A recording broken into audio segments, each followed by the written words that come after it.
close. Stay close.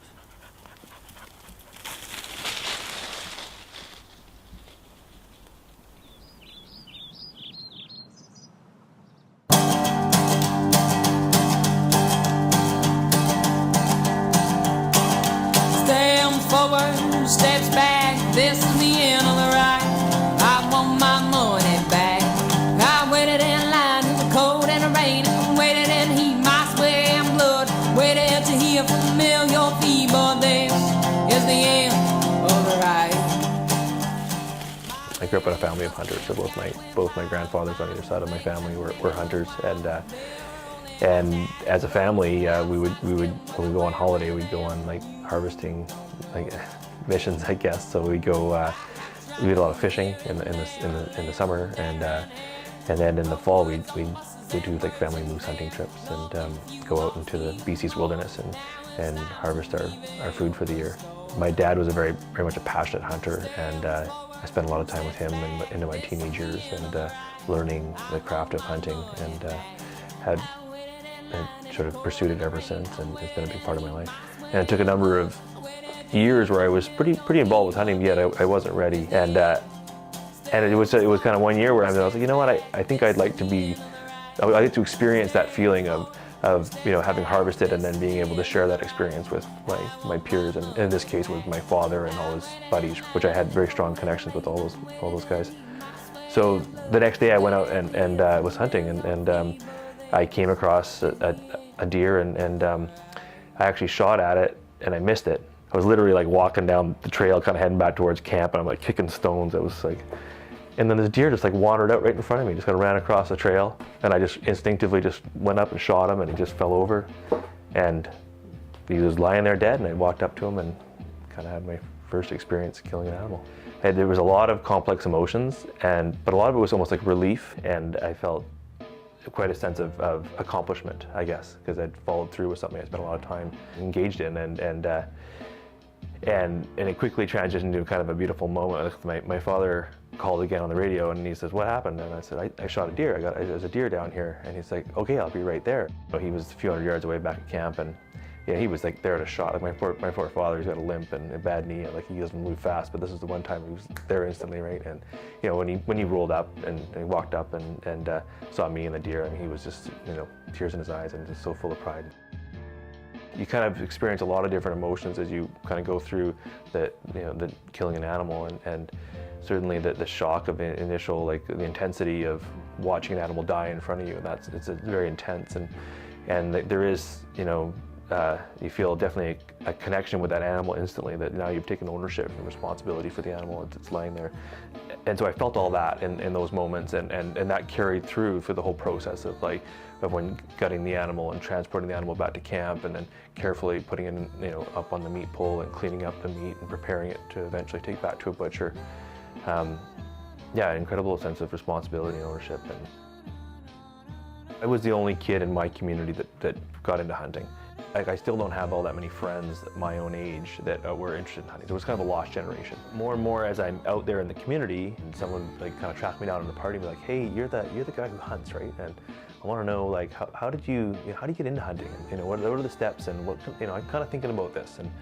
And the frequency of that conversation went from never ever happening when I was in high school and in the university to happening more and more. And then in the last sort of 5 years, it's fairly consistent that people were sort of seeking me out and asking me those questions, and I was mentoring and taking out people who were in my life and my friends who had the time and were able to come and explore hunting, and I was sort of finding myself training up a lot of friends and friends of friends to become hunters. It became kind of clear that there was an opportunity to try and develop some programming, create some workshops, I guess, and see if I can engage a larger group of people to make hunting more accessible to the community, instead of just happening to know Dylan through Facebook or something that you can make it a little more accessible. Okay, so this is my hunting kit. In the act of actually hunting, this will be around my waist. This is a little knife that I recently bought. It's not particularly expensive. It's quite sharp though, and it's perfectly suitable for hunting deer or elk or even moose.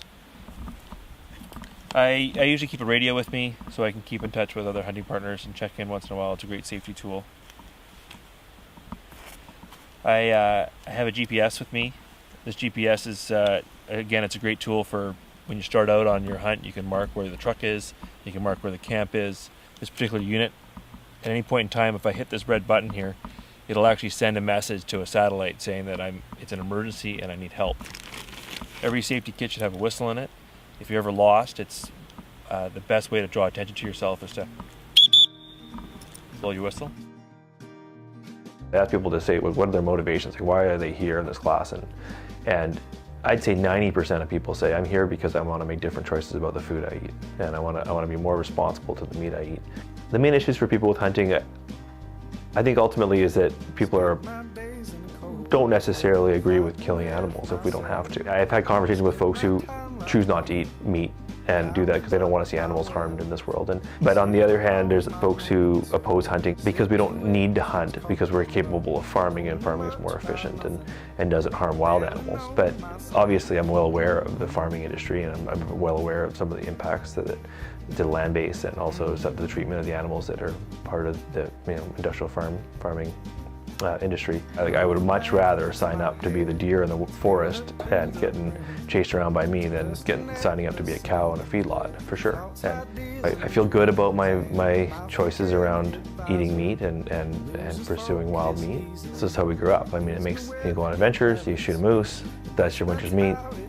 And I've always found it quite like, I go to the grocery store and I have to buy chicken or something like that. I'm like, holy, that's expensive.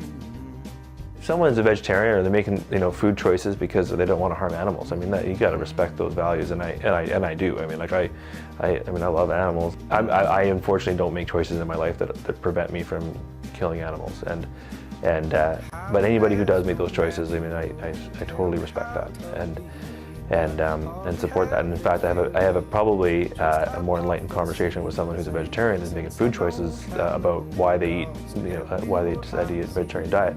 And I have more common ground with the vegetarian than I do with someone who is kind of oblivious to where their food comes from and has opinions on hunting, but they're not attached to food systems. People are really talking about where their food comes from now and are really questioning that, and that's a positive thing. And that also creates an opportunity for me to have a larger discussion with more people who want to know about potentially harvesting wild game as a food source.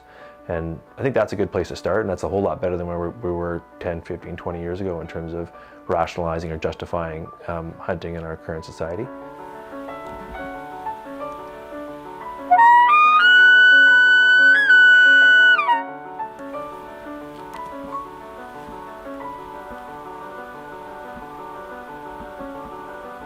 Here he comes.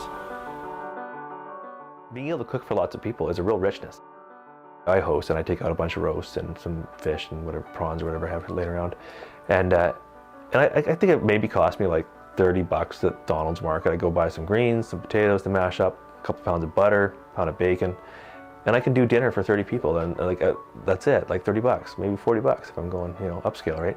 And all my friends are sitting around a table and they're like so satisfied because they're, feasting on lovely wild meat that's been harvested over the year. And it's a real gift to be able to do that, because most people couldn't just do that at the drop of a hat, and without it being a significant cost. And for me, it's a great way to bring my friends together and celebrate the year's harvest. And at those events we talk about all the animals that we're eating and give thanks to those animals, and sort of how it just feels a great way to share and celebrate.